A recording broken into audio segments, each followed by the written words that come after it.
The words didn't come as a shout.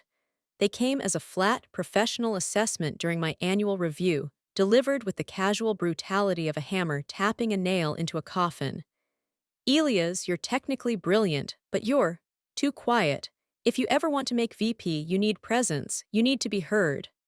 My boss, Robert Sterling, leaned back in his leather chair, the glow of the city's skyline behind him making him look less like a mentor and more like a gilded statue of judgment. Too quiet. For a man whose entire career was built on solving impossible logistical puzzles, on silently executing multi-million-dollar deals that others had complicated with noise, that phrase was not constructive feedback. It was a dismissal. It was the moment I realized that in Robert's world, silence was not strength. It was invisibility. I sat across from Robert, feeling the worn tweed of my jacket and the thinness of my own resume compared to the opulence of his corner office. The air conditioning hummed, a louder presence than I was, apparently. I had been at Sterling Logistics for 7 years. 7 years of early mornings, late nights, and solving every crisis the company had faced without ever needing a spotlight.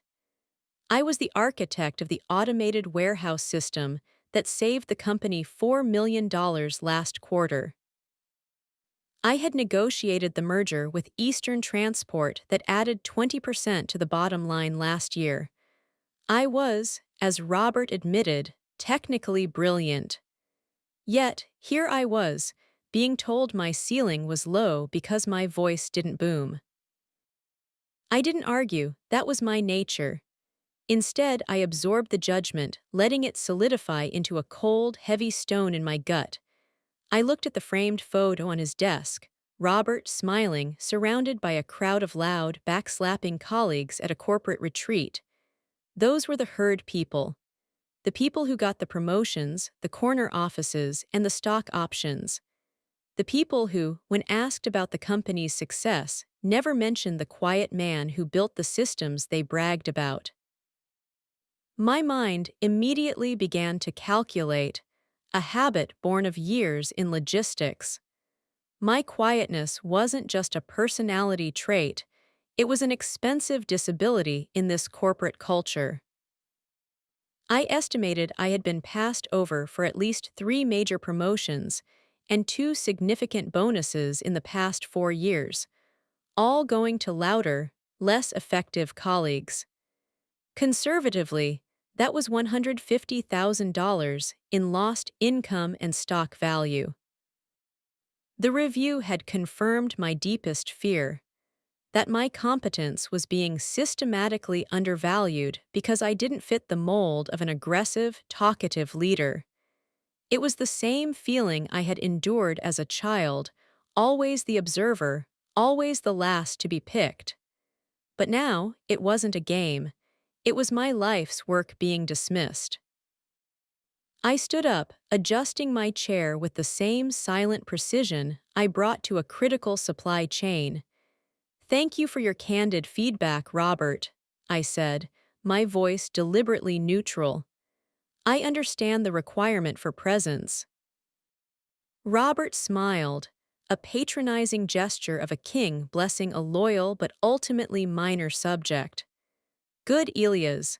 Now, about the Q3 shipping bottlenecks in the West Coast Division. Can you give me a breakdown by end of day?" My work, my silent contribution, was immediately demanded again. I was too quiet for a promotion, but perfectly loud enough to fix his problems. I walked back to my cube, not an office, but a simple cube, a silent, functional box I had organized with military efficiency. The fluorescent light hummed above me. I put my head down, not to work on the Q3 report, but to work on a new, vastly more ambitious project, Project Loud. The humiliation of Robert's words, too quiet, was the fuel. But the true engine was my deep, comprehensive knowledge of Sterling Logistics. While everyone else was making noise in meetings, I was listening. While they were focusing on appearances, I was focused on the actual mechanisms of the business. And I knew things Robert didn't. The recent successful merger with Eastern Transport wasn't fully integrated. Robert had borrowed heavily to fund the acquisition, and the interest payments were about to spike due to a rising rate environment I had quietly tracked. The automated warehouse system I built was brilliant, but it was reaching obsolescence. A massive, capital-intensive overhaul was required, one that Robert had strategically avoided budgeting for to keep the annual figures looking good for investors. Robert's management style, all flash, no substance, had alienated key, silent contributors just like me. I knew at least 3 other brilliant, quiet people who were ripe for recruitment. That afternoon, I didn't touch the Q3 report. I pulled up my personal financial statement, a collection of 7 years of meticulous savings and quiet, high-return investments. I had lived far below my means. I had no expensive hobbies, no flashy cars, no $200 wedding outfits. My money was quiet too, but it had grown into a formidable weapon. Total liquid assets, $850,000. Robert's debt burden estimated, $45 million, short-term notes due in 18 months. The gap, huge, but I didn't need to buy the whole company yet. I needed an entry point. I closed my laptop, the weight of the too quiet assessment replaced by the cold, exhilarating reality of a secret, complex plan taking shape. Robert wanted me to be heard.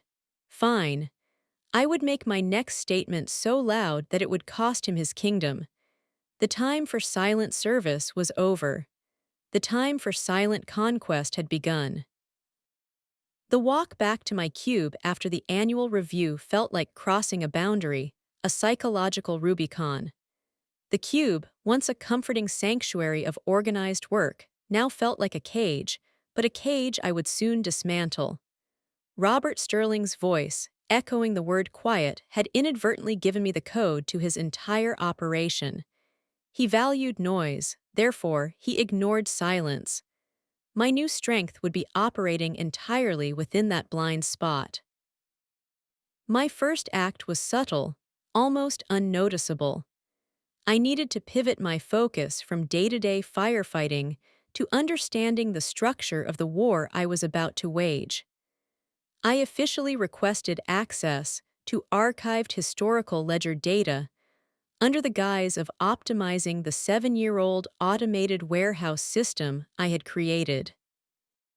Robert, viewing me as the loyal, technical workhorse, approved the request instantly. Why wouldn't he? Elias only ever asked for data to fix things, never to question them. My cube became a fortress of quiet calculation. The Q3 report sat untouched on my physical desk, but my digital workspace was ablaze with activity. I didn't look at shipping metrics. I dove deep into the merger documents from the Eastern Transport acquisition. The acquisition was Robert's masterpiece, his loudest achievement in the last 5 years. He had taken on short-term debt to secure the deal, promising investors an immediate return through synergies.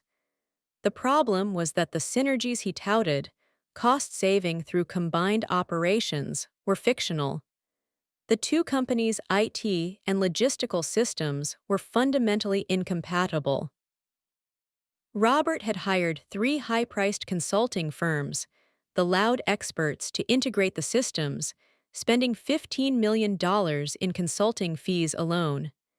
I saw the hourly invoices, the bloated expense reports, and the final, ineffective integration reports. All noise, no substance. The $45 million debt was structured as a floating rate note, tied to a short-term benchmark. I overlaid my debt analysis with the Federal Reserve's projected rate hikes. Robert's financial team, focused on quarterly reports, had missed the long-term trend. The interest payment due in 18 months was set to balloon, potentially breaching the company's debt-to-equity covenant. Robert was leveraged to the hilt, and his noise was masking a ticking financial time bomb. My own funds, the $850,000 I had quietly accumulated, seemed small in comparison to the company's $45 million burden. But my goal wasn't to pay off the debt. It was to find the financial pressure point and exploit it. I shifted my focus to the company's stock structure. Sterling Logistics was privately held but had a small, critical tranche of equity held by a group of angel investors, the Around Group. They were Robert's original backers, old-school money that valued stability, not Robert's expensive flash. Robert had been systematically buying back shares from the Around Group over the years to consolidate his power and make his own ownership percentage look impressive. However, two investors, the Miller sisters, had resisted. They were old friends of Robert's late father, and their shares, representing a combined 4% equity stake, were protected by a right of first refusal (ROFR) clause with a very specific 20-day window. This 4% was tiny, but it was powerful. If I could acquire that block, I would gain. 4% was enough to demand detailed financial information outside of Robert's control. More importantly, I would gain the legal power of a shareholder to challenge the company's current financial decisions, particularly the ballooning debt. The Miller sisters were notorious for their dislike of corporate flash. They lived quietly in upstate New York. I decided on an approach that was the antithesis of Robert Sterling. No glossy presentations, no expensive lunch meetings. I composed a single, meticulously worded letter. I printed it on heavy, plain cardstock and mailed it. Dear Ms. Miller and Ms. Jane, I am Elias Vance, a longtime employee and architect of the automated logistics system at Sterling Logistics. I write to you not as an investment banker, but as a loyal operational partner. I understand your family's founding interest in the company was stability and efficiency. I believe the current operational and financial management is deviating from those core principles, particularly concerning the forthcoming debt balloon and the required capital overhaul of the core system. I have tracked my technical and financial concerns for over a year. I am offering to purchase your 4% equity block at a 15% premium above the last recorded valuation. My interest is not in profit, but in preservation of the company's core asset. My offer is entirely contingent on a private, non-disclosure agreement. I believe your shares represent the only mechanism to silently challenge the current trajectory before it becomes irreversible. I value discretion and diligence. I do not require a meeting, only a confirmation of interest. Elias Vance, Sterling Logistics, Systems Architect. It was a letter of quiet competence, a direct appeal to their principles, using the language of systems and stability, the language Robert no longer spoke. A week later, a reply arrived, not by email or phone, but a handwritten note on simple stationery. Mr. Vance, we have been waiting for someone like you. Please contact our counsel. We trust your assessment. The Millers. The stone in my gut dissolved, replaced by a surge of cold, focused energy. The 4% stake would cost me approximately $750,000 of my savings, leaving me with a small but crucial financial buffer. The price was worth the power it granted. The power to legally look at Robert's finances, the power to start asking loud questions, and most importantly, the power to initiate the right of first refusal sequence. If I acquired those shares, Robert would have only 20 days to match the purchase price. I wasn't just buying shares, I was buying a clear shot at Robert Sterling's biggest vulnerability, his ego and his debt. The silence of my cube was about to become the loudest force in the company. The transaction to acquire the Miller sisters, 4% equity stake, was executed with the same swift, silent efficiency I applied to solving a three-continent shipping delay. My personal bank account, now significantly lighter, confirmed the transfer of $750,000. In return, I received the documentation nomming me as the legal holder of 100 shares of Sterling Logistics, the specific block that triggered the coveted right of first refusal (ROFR) clause. The entire procedure took 2 days. On the third day, the formal notice was sent by the Miller sisters, counsel to Sterling Logistics General Counsel, informing them of the sale and the terms. According to the shareholder agreement, Robert Sterling, as the majority shareholder, had exactly 20 business days to match my offer and buy the shares back. If he failed, the transfer became permanent, and the silent systems architect would officially become a voice, a shareholder at the company. I sat in my cube the following morning, sipping my coffee. I knew the moment Robert would find out, it wouldn't be a phone call, it would be a sudden, violent cessation of the corporate rhythm. At 10:37 a.m., the silence broke, not with a shout but with the sound of Robert Sterling's office door slamming shut, a sound that resonated throughout the entire floor. 15 minutes later, the general counsel, Mr. Thompson, stalked past my cube, his face a mask of furious confusion, heading straight for Robert's office. The noise was beginning. The inevitable summons. The summons came not from Robert, but from his executive assistant, Sarah, a woman who had always treated me with polite distance. "Elias," she whispered into the phone, "Mr. Sterling wants you in his office. Now he doesn't sound happy."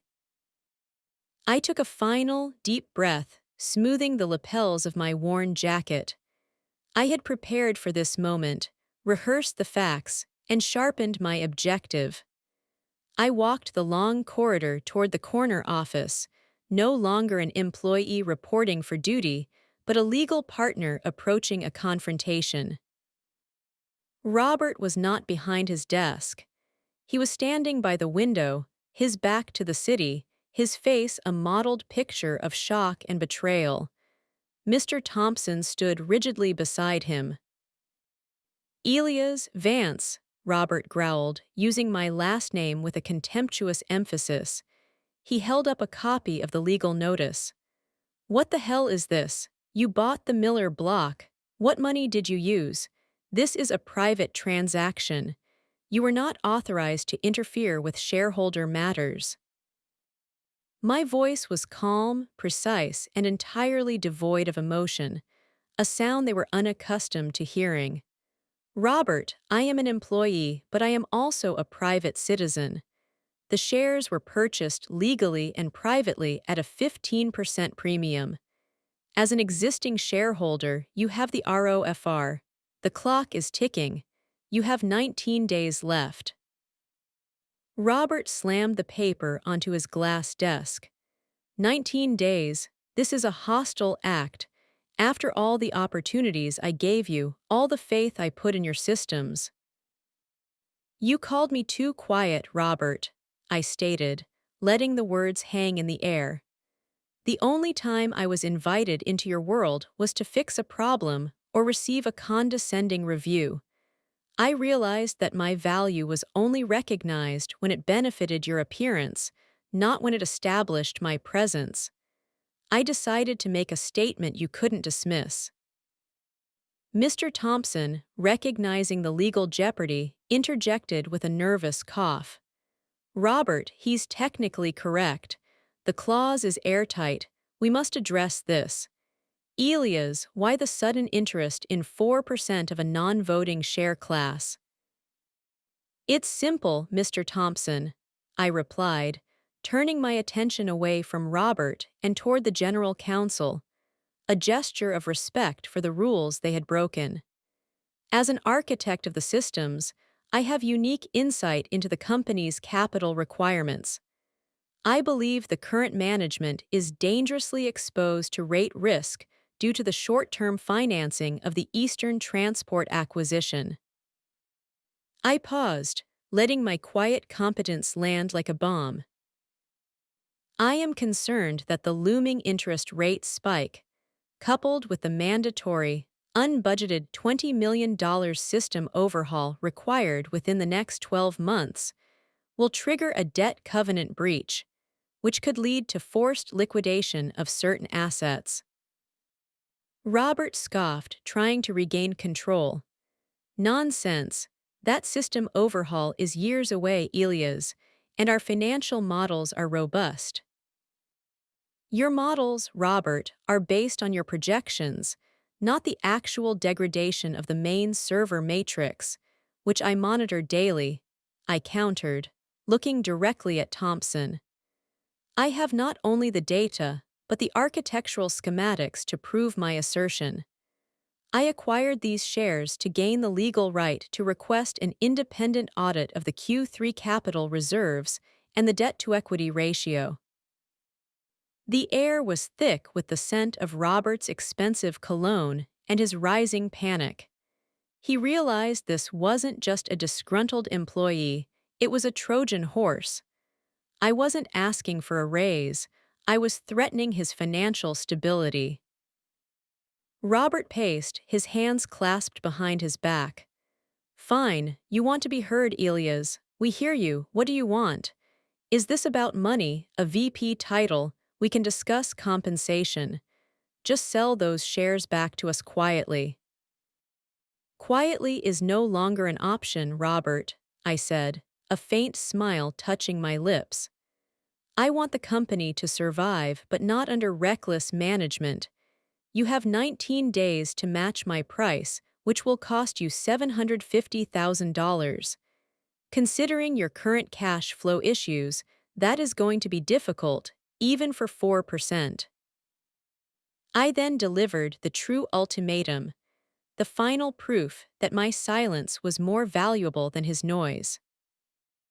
If you fail to exercise the ROFR, I will immediately use my new shareholder status to file for an audit and circulate my full report on the debt risk exposure to the board. The goal is not profit on this 4%. The goal is to force a change in leadership to protect the company's long-term health, starting with your immediate resignation as CEO. The silence in the room this time was absolute, heavy, and entirely my own. Robert's eyes widened, a flicker of genuine fear replacing his condescension. He had called me too quiet. Now my opening salvo had deafened him. You're making a mistake, Elias, he whispered, finally sounding small. No, Robert, I replied, turning toward the door. I'm making a presence. I'll await your decision by the deadline. I left the corner office and returned to my cube, the central figure in a corporate storm I had silently brewed. The 20-day clock was ticking down, and I knew Robert Sterling, in his pride, would not let this tiny percentage slip away without a fight. The question was, where would he find the cash, and what catastrophic decision would his panic drive him to make? This chapter escalates the conflict, establishing Elias' legal leverage and revealing his intimate knowledge of the company's weaknesses. The 20-day countdown had begun, and Robert Sterling's response was exactly as I had predicted. frantic, noisy, and focused entirely on appearance rather than substance. His humiliation was public, albeit confined to the executive suite. He couldn't allow a quiet technician to successfully challenge him over a mere 4% stake. It would signal weakness to the market. Robert needed $750,000 in cash, an amount small in the context of Sterling Logistics, $45 million debt, but huge when liquidity was constrained by aggressive expense management and the looming interest payment. The noise started immediately. Robert spent the first week calling every contact, hosting expensive dinners, and pitching a temporary equity protection strategy to raise the money. I saw the expense reports filter through, adding thousands of dollars to the company's tab for his desperate fundraising efforts. Noise.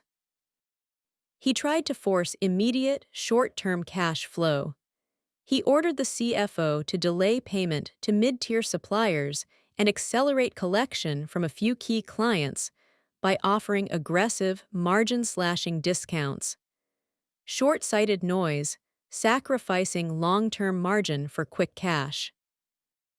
He was so focused on raising the $750,000 for the ROFR that he was completely ignoring the $20 million systemic capital requirement and the ticking debt clock, precisely as I intended.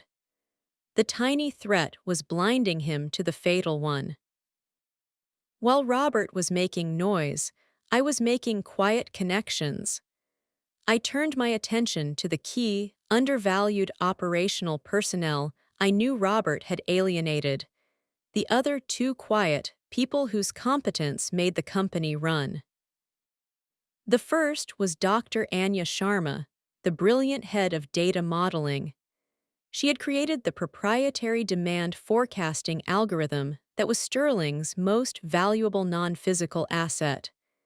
She was quiet, meticulous, and like me, had been passed over for a leadership role because she lacked the aggressive sales personality. I sent her a brief, coded message via an encrypted internal communication channel. Anya, I need to discuss the projected failure rate of the main server matrix, System 7.1, and its intersection with the upcoming debt restructure, Note Series B. She replied within the hour, "My models show a 65% chance of catastrophic failure within 15 months and a severe impact from the rate hike. I have been silenced on both. Where and when?" We met at a public, anonymous coffee shop far from the office. I didn't pitch her a job, I pitched her a vision.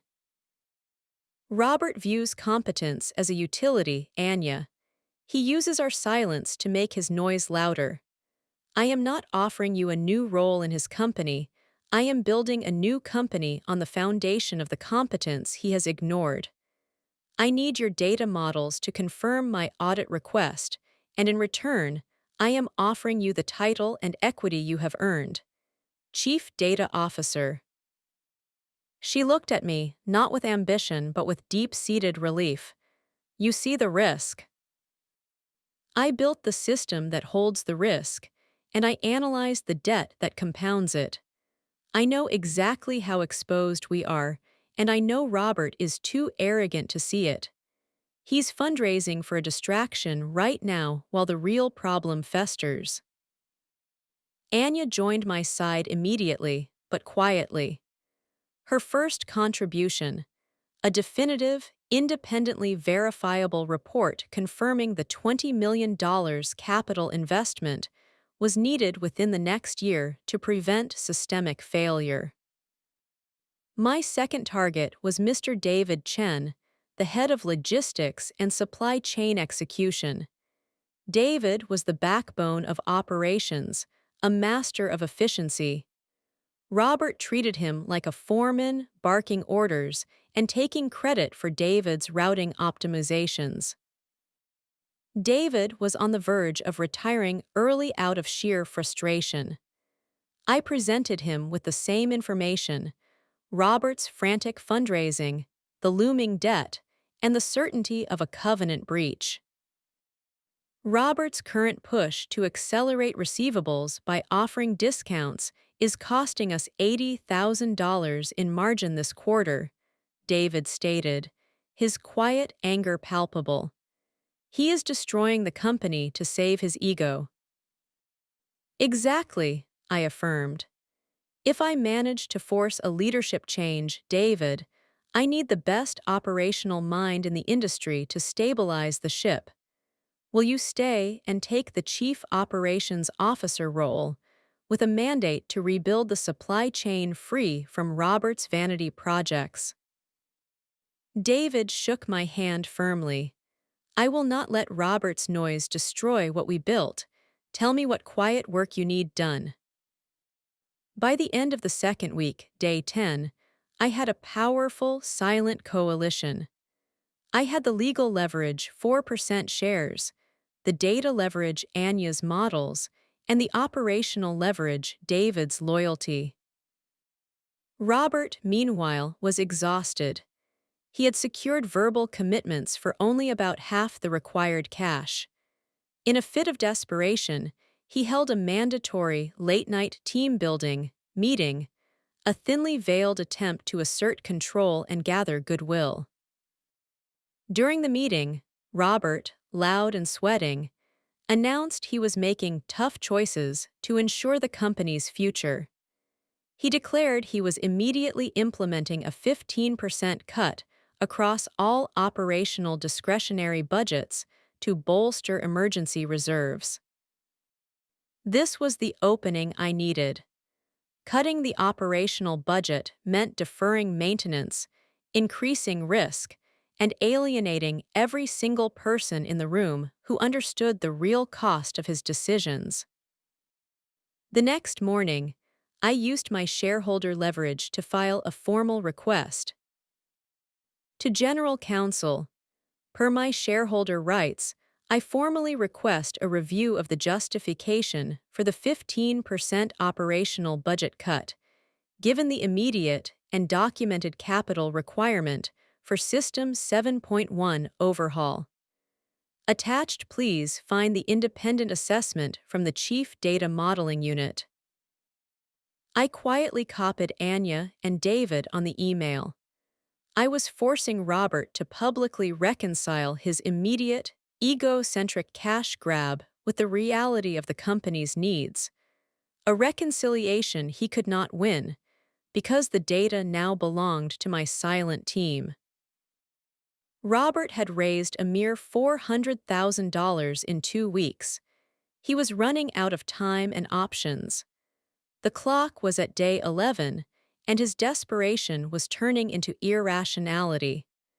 I knew his next move would be a big, noisy gamble, and I was quietly waiting for him to make a mistake big enough to cost him everything. As the 20-day deadline approached, Robert Sterling's behavior became erratic. He had managed to secure only $500,000 of the required $750,000 to exercise the right of first refusal, ROFR.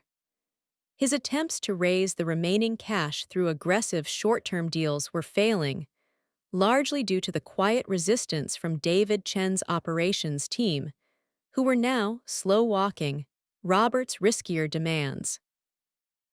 Days 14 through 16 were marked by Robert's sudden, theatrical resurgence of confidence. He held a company-wide town hall, delivering a loud, rambling speech about visionary leadership and squashing internal dissent. He never mentioned me, but the message was clear. He was still in control. I knew this was a facade. He was making noise to mask the silence of his failing strategy. On day 17, General Counsel Mr. Thompson called me, his voice tight with alarm. "Elias, Robert is attempting to secure the final $250,000, by pledging the company's stake in the Beijing logistics hub as collateral for a short-term, high-interest loan. This is highly irregular. The Beijing hub stake was Sterling Logistics' only significant unencumbered asset, a valuable piece of property the company could liquidate quickly if the debt covenant was breached. Pledging it for a measly $250,000 was a catastrophic sign of panic. Is he securing this loan through official company channels? I asked. No, Thompson admitted, his tone dropping to a worried whisper. It's through a private offshore lender he has a long-standing personal relationship with. It's an opaque deal designed to avoid board scrutiny. Robert's need for noise always obscured his ability to execute crucial, quiet work. He was so consumed with the immediate problem, the ROFR, that he neglected the foundational one, the $45 million floating rate note due in 18 months. I had been waiting for him to touch the unencumbered assets. This was my opening. I immediately contacted the Miller Sisters Council. The 20-day clock is ending, I stated.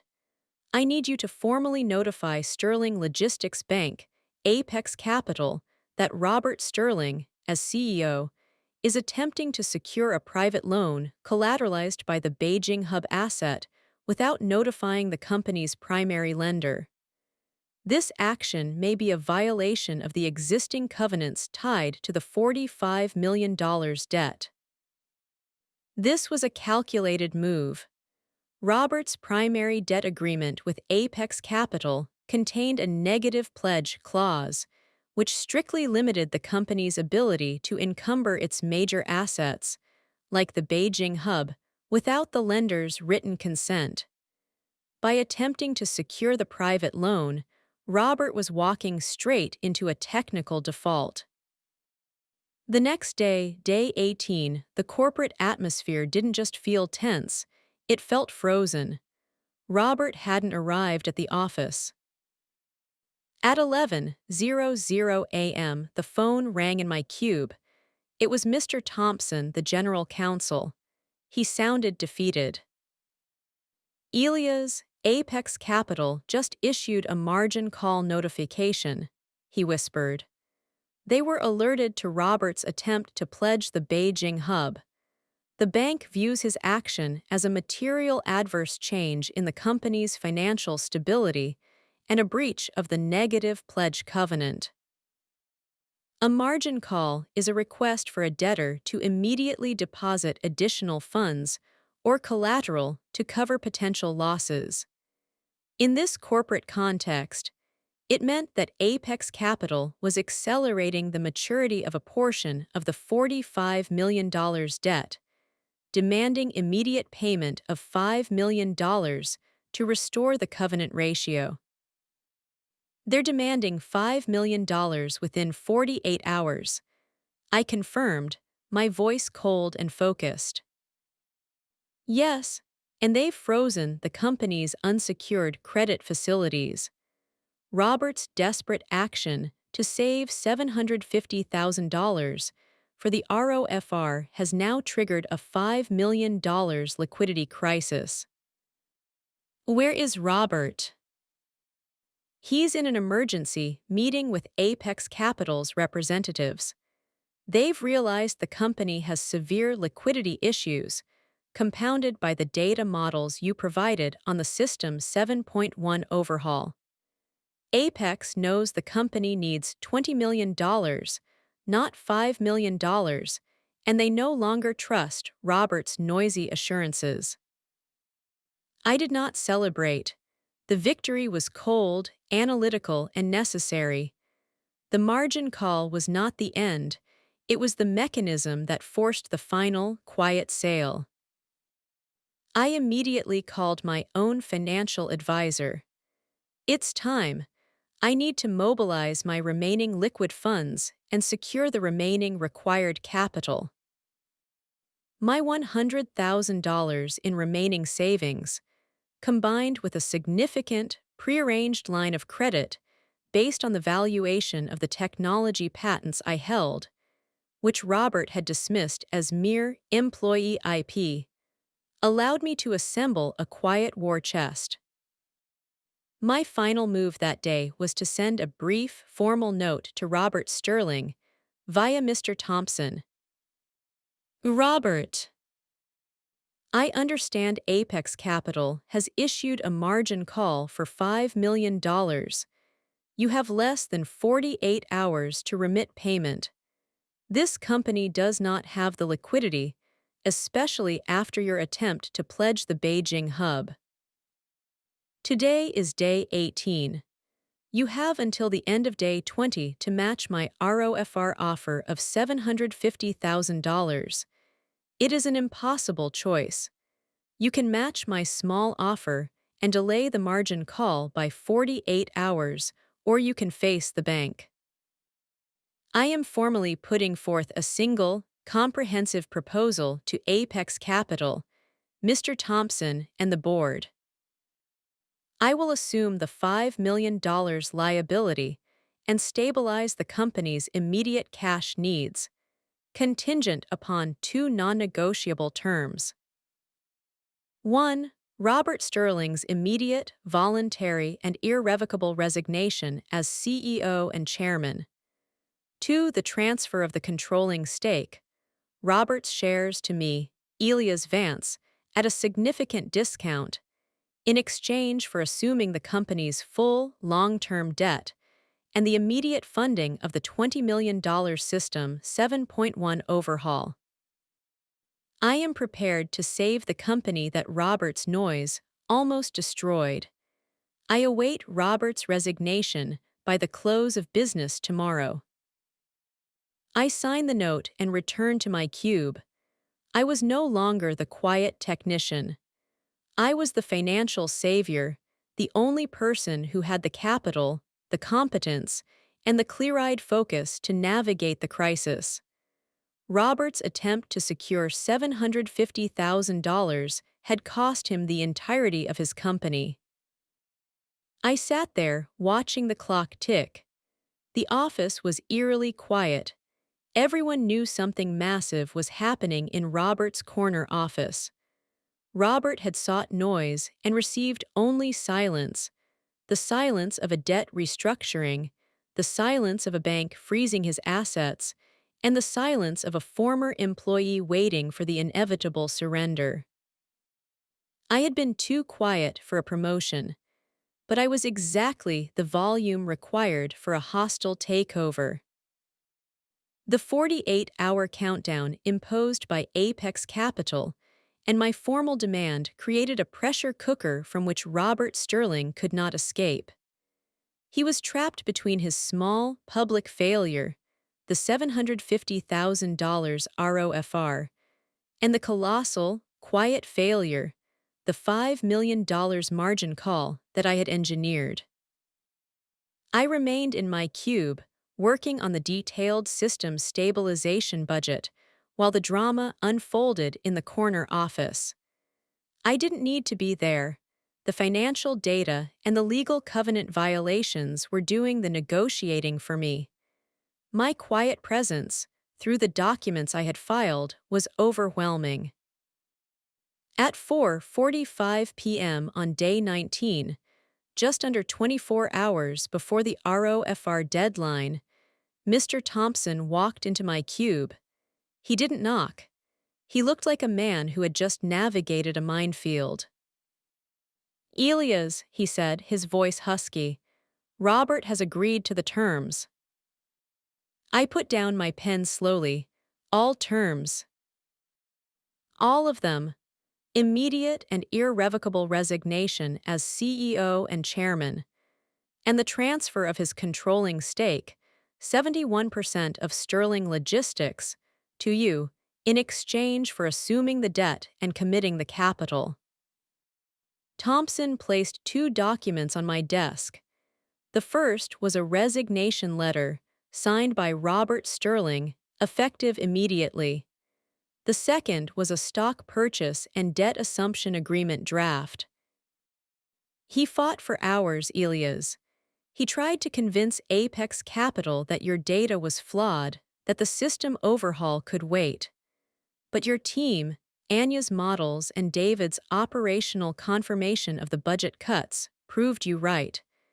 The bank saw Robert as a liability and you as the only viable parachute. Thompson leaned in, his expression one of weary respect. He wants to know one thing: why did you do it this way? Why didn't you just ask for a promotion or a bonus?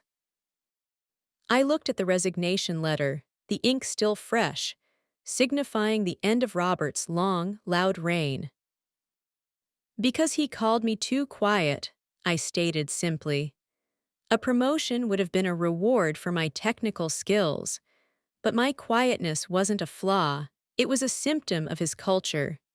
His culture rewarded noise over results, appearance over architecture, and loyalty to his ego over the company's health. To ask for a promotion would have been to accept his judgment that I was lacking. The only way to truly prove the value of quiet, focused, analytical competence was to buy the environment that dismissed it. I didn't want his title, Mr. Thompson. I wanted the power to restructure the culture. Thompson nodded, processing the depth of my calculation. I understand. The agreement is ready. You will assume the $5 million immediate liability to Apex Capital using your secured capital. In return, you receive 71% equity, giving you 75% total control. You are effectively the owner.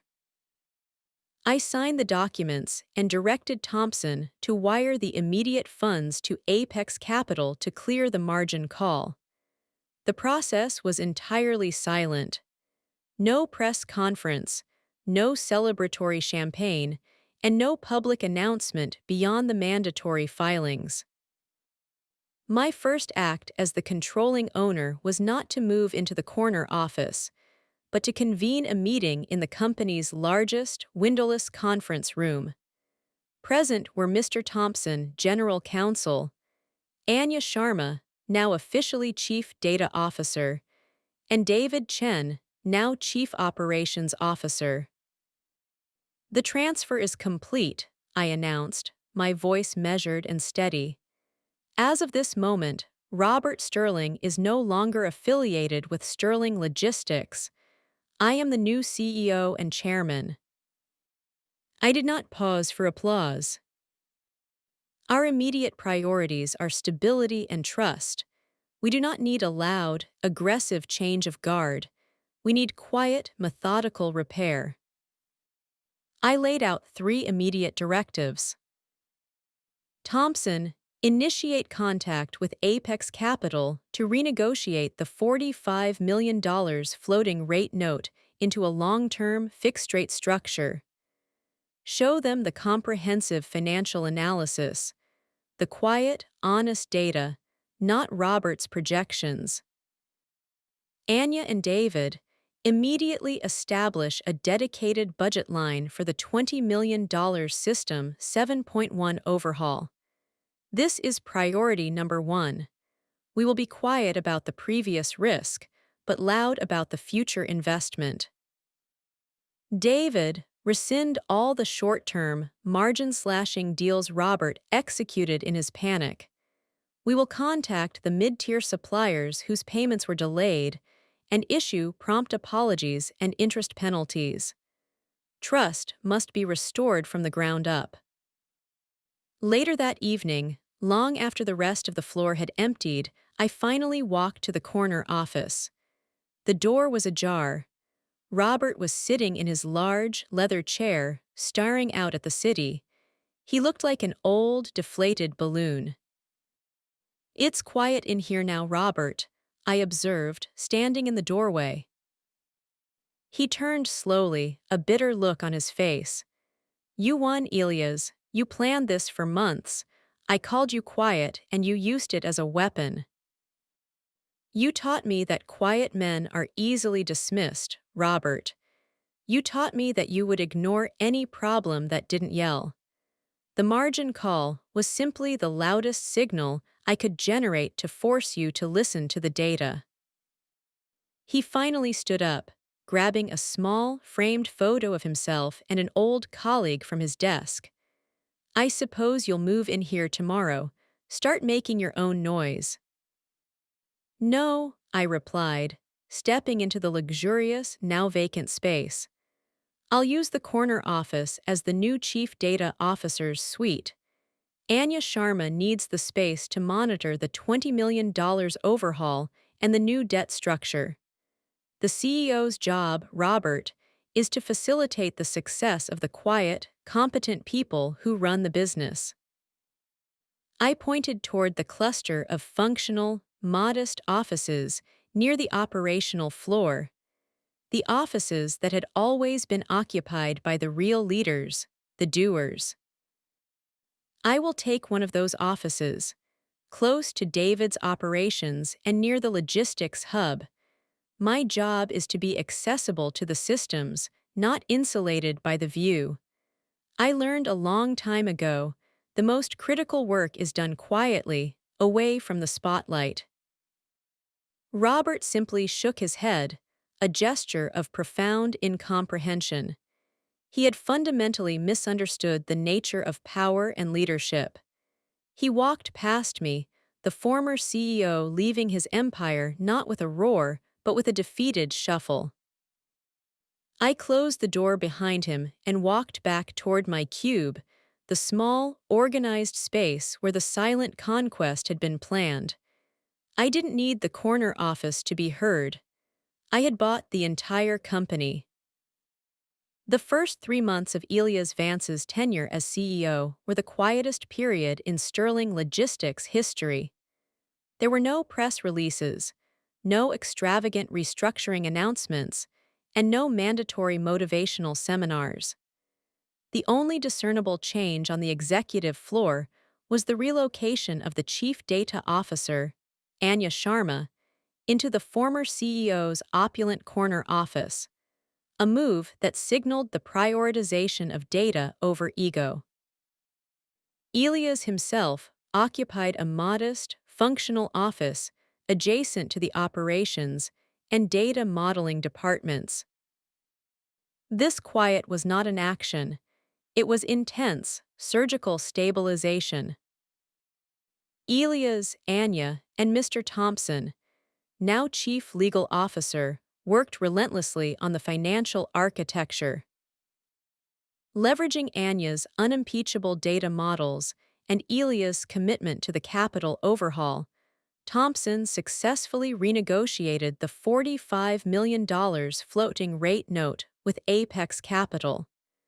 The debt was converted into a 7-year fixed-rate instrument, immediately eliminating the rate risk that Robert's panic had amplified. This quiet act secured the company's future cash flow. The $20 million allocated for the system overhaul was immediately released. Under Elias' direction, the project was managed entirely internally, leveraging the quiet expertise of the existing technical staff instead of expensive, noisy consultants. The message was clear: we invest in the people who build, not the people who talk. The most significant change was cultural, enacted through small, deliberate acts. Elias eliminated the executive titles that Robert had given to ineffective but loud managers. Promotions were tied exclusively to the success metrics derived from Anya's data models, e.g., efficiency gains, cost reduction, risk mitigation, not to presence or aggressiveness. David Chen, the new COO, personally contacted the suppliers whose payments Robert had delayed. They received not just the overdue payment, but an additional 5% penalty interest and a letter guaranteeing 30-day payment terms moving forward. Trust was re-established as a financial asset. The suppliers, who had been burned by Robert's company for years, quietly shifted their best pricing and priority service back to Sterling Logistics. Elias banned presentation meetings, the loud forums where Robert would showcase glossy slides designed only to impress. All meetings were now data-driven, focused on problem-solving. A timer was instituted, and anyone speaking without reference to verifiable data was politely asked to wait. Elias, still quiet, ensured that the most junior, technically skilled employee who had the data was always heard first. The news of the quiet, ethical, and data-driven management style began to ripple through the industry, attracting the competent individuals Robert's regime had rejected. One afternoon, Elias received an email from Dr. Liam Foster, a renowned logistics expert who had left Sterling 5 years earlier after Robert openly mocked his overly complicated risk mitigation models. Elias, I hear the noise has gone silent. Is it true that the system overhaul is fully funded and Anya Sharma is running data out of the corner office? If the commitment to analytical truth is real, I would be interested in discussing a leadership role in supply chain innovation. Liam Foster, a quiet master of long-term planning, was exactly the kind of strategic mind the new Sterling Logistics needed. He was immediately brought on board, not with a massive salary, but with significant equity tied to long-term performance, a structure designed to attract commitment, not flash. Sitting in his modest office one evening, reviewing the early results, a 3% increase in operational efficiency due to David's restored supplier trust, and a successful completion of the first phase of the system overhaul, Elias reflected on Robert's dismissal. Robert had measured leadership by volume. Elias measured it by leverage and efficacy. Robert's loudness equals distraction, expense, and debt. Elias' quietness equals focus, savings, and sustainable growth. The company was not making headlines. It was not trending on business media. But on the critical internal dashboards monitored by Anya, the key indicators were all pointing up. The cost of capital was down, the risk of failure was plummeting, and the employee retention rate among engineers and operational staff, the quiet contributors, was at an all-time high. The biggest challenge remained: the transition from survival to true prosperity. The company was now stable, but it needed a new, quiet growth strategy to leave Robert's era behind permanently.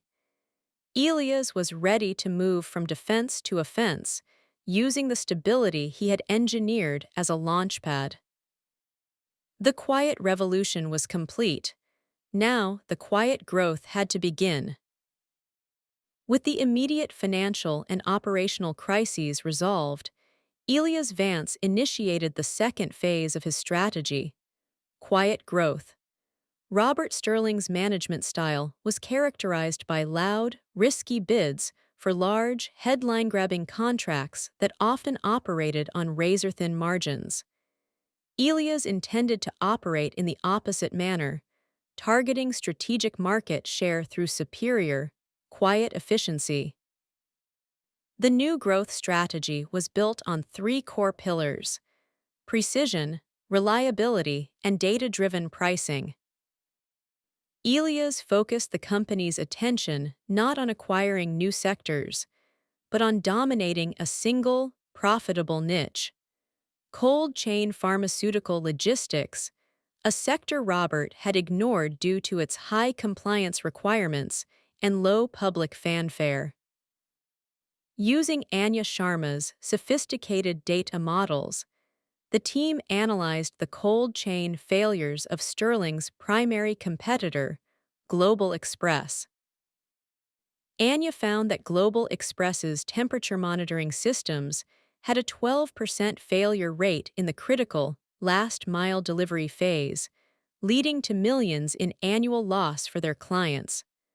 Robert had ignored this as too small a market.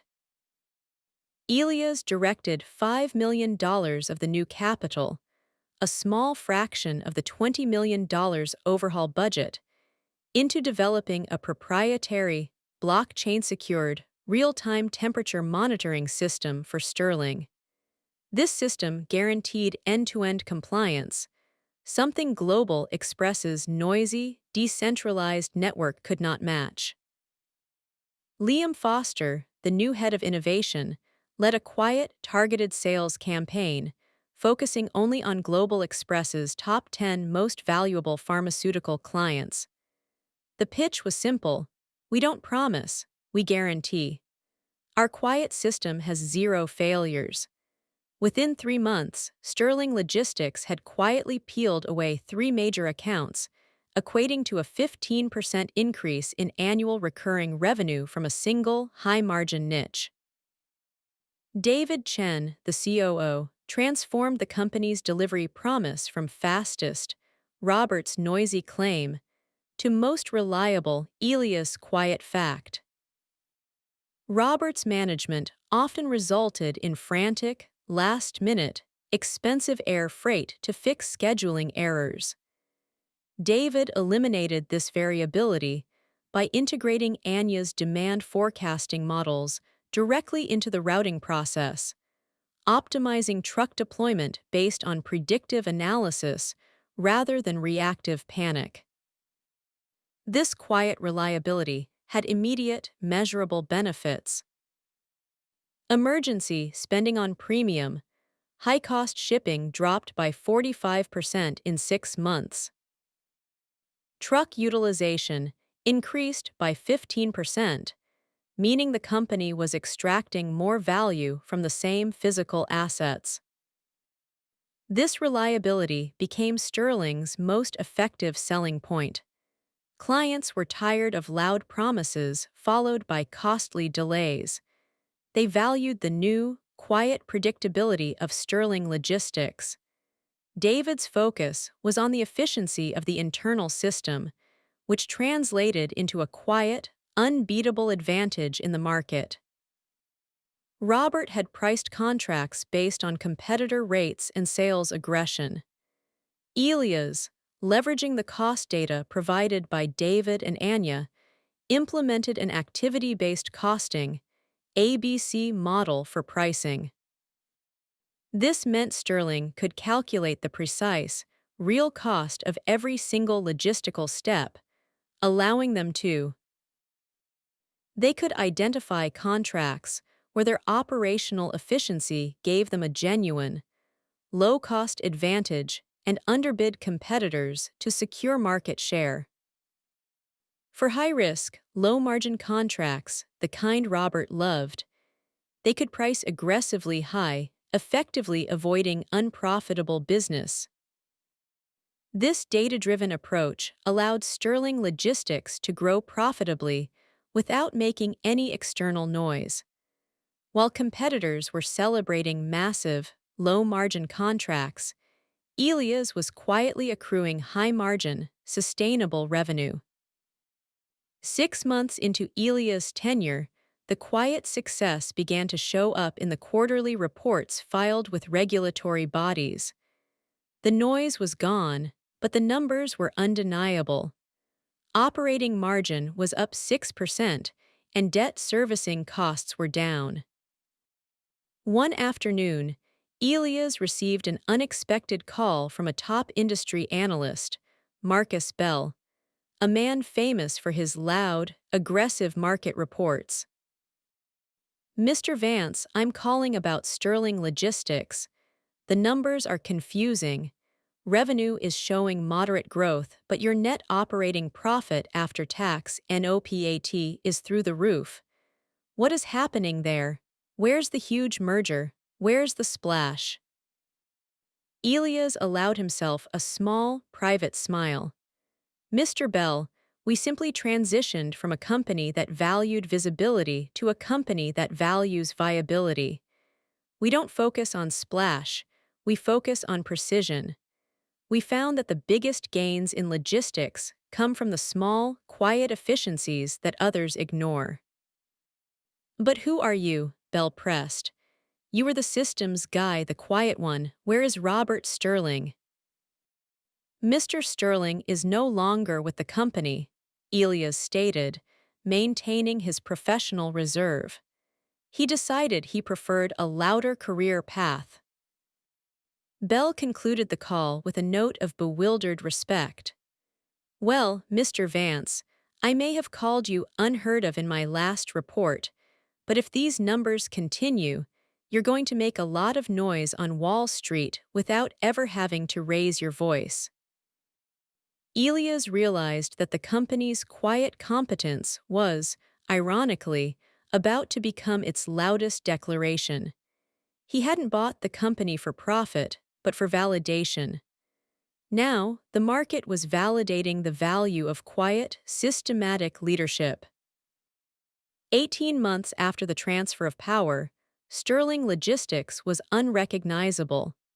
The System 7.1 overhaul was 95% complete, ahead of schedule and under budget.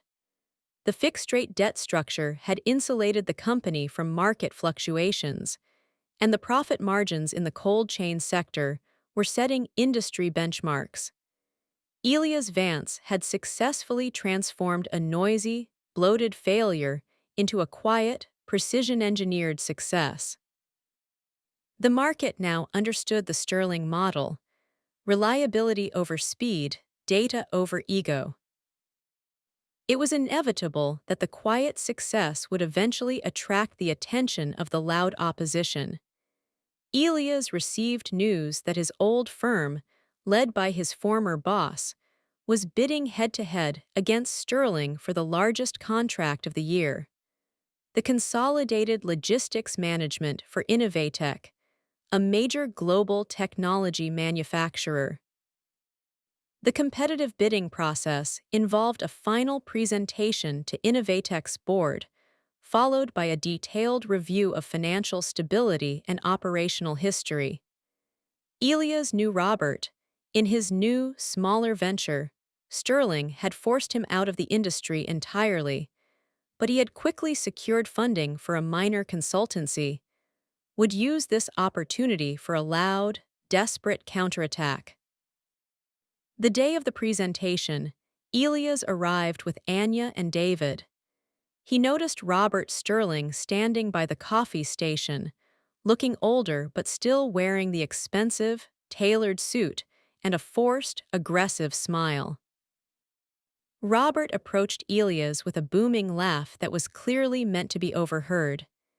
Elias, how nice to see you. You know, you're still a bit too quiet. I heard you're using your old systems.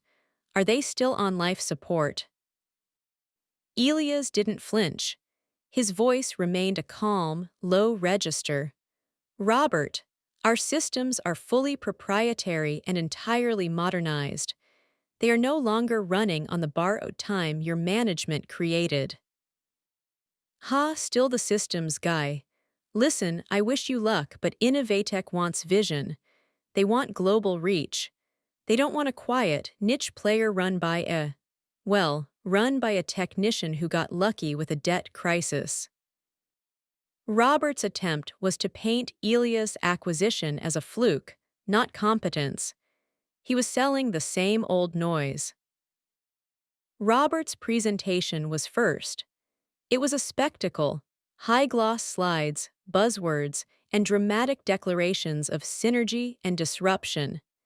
He spent 80% of the time describing his personal history of successful mergers, omitting the crippling debt of the Eastern transport deal, and 20% on an operational plan that was vague and relied on expensive outsourcing. Innovatech needs a loud partner who can demand attention and growth, Robert concluded, gesturing wildly to the board. Then it was Sterling Logistics' turn. Elias did not lead the presentation. He delegated the opening to Anya Sharma, the Chief Data Officer. Anya walked to the podium and projected a simple, black-and-white dashboard.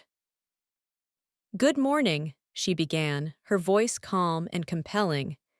Innovatech is seeking reliability for its global supply chain.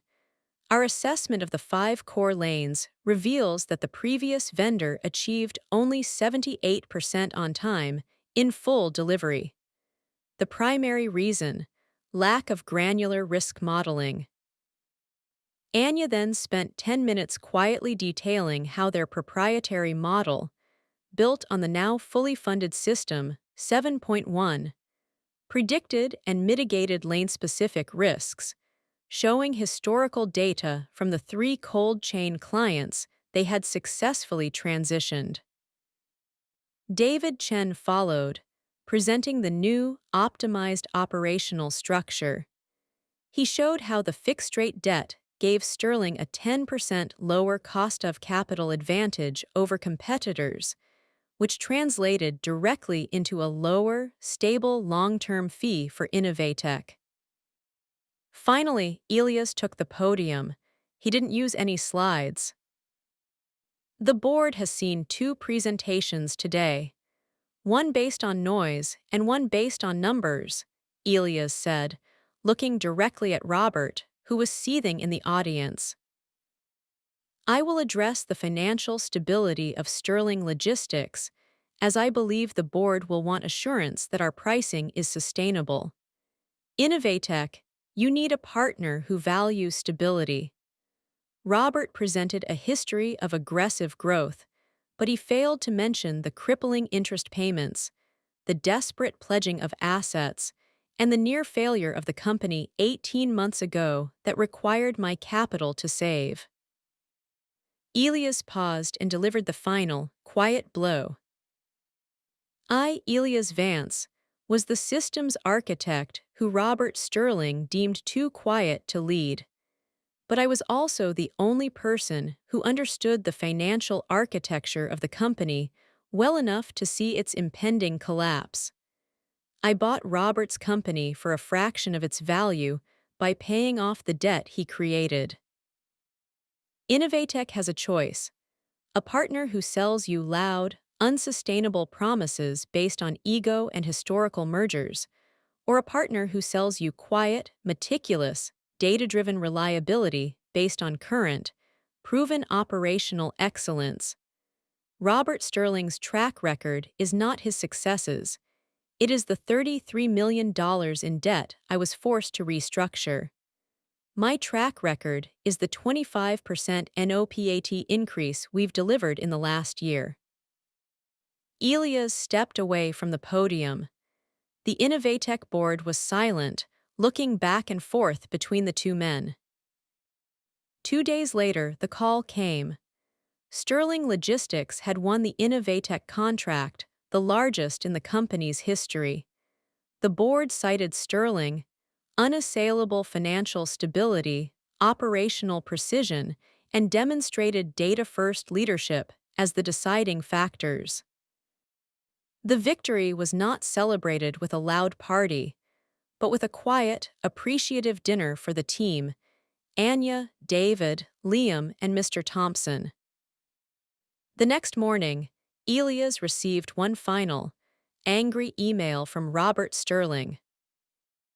You won, Elias. You used my own failure against me. You ruined my reputation.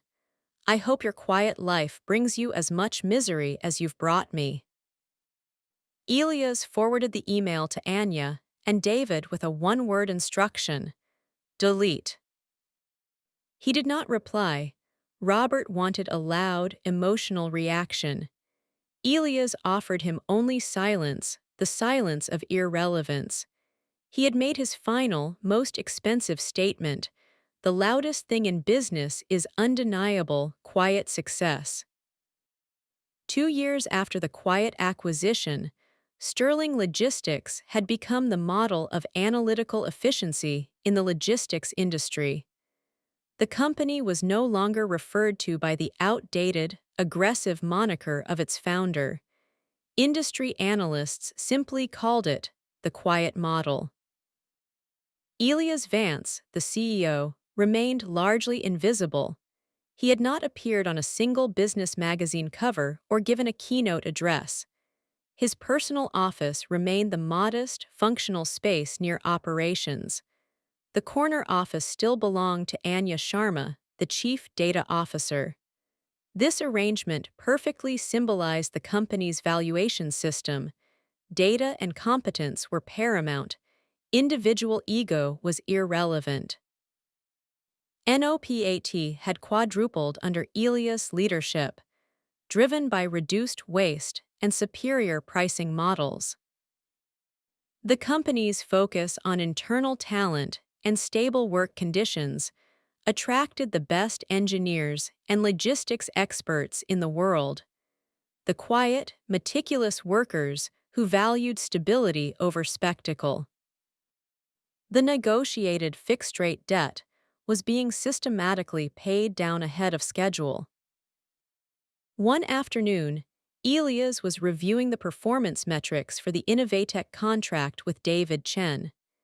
David noted that Robert Sterling's small consulting firm, the one he had started after his departure, had declared bankruptcy. Robert's final, noisy venture had failed because he was unable to secure long-term contracts. Clients had learned that flash and aggressive promises do not withstand the reality of supply chain mechanics. He never understood, did he? David mused, looking at the data. He thought the company failed because the numbers went against him. He never realized the numbers went against him because he refused to listen. He equated management with performance, Elias replied, looking at the ceiling, thinking back to the moment Robert called him too quiet. He saw the company as an extension of his own voice. When the voice was loud, he assumed the system was strong. But the system was always weakest when he was loudest. Elias realized the true, final reckoning of his investment. The $33,400 he had calculated in lost promotions and opportunities due to his quietness was not the true cost. The true cost was the 7 years he had spent suppressing his natural competence and waiting for external validation. Elias walked out of the office and across the floor. He saw Anya and her team working in the corner office, now filled with monitors displaying complex data models, not framed photos of lavish parties. He saw David mentoring a junior analyst on the floor, quietly optimizing a new rail route. The entire company operated with a silent hum of focused effort. His final motivation had not been revenge, but correction. He walked to the window and looked down at the city, a view he rarely appreciated. He reflected on the lesson he had learned. Do not confuse validation with value. Robert needed loud, external validation, a corner office, expensive suits, loud speeches to feel valuable. Elias proved that intrinsic value, data efficiency, stability, will eventually generate its own unstoppable, quiet success. The only statement that matters is the one made by the results. Elias' quiet execution, the elimination of risk, and the doubling of NOPAT were louder than any press conference Robert could have held. Elias had made his life's most profound statement not by finally raising his voice, but by using his quiet, analytical competence to reshape the entire stage upon which the corporate drama was performed. He had successfully proven that invisibility is not impotence. It is the ultimate vantage point for power. He had been too quiet for a promotion, but perfectly loud enough to buy the company and redefine what true leadership sounded like.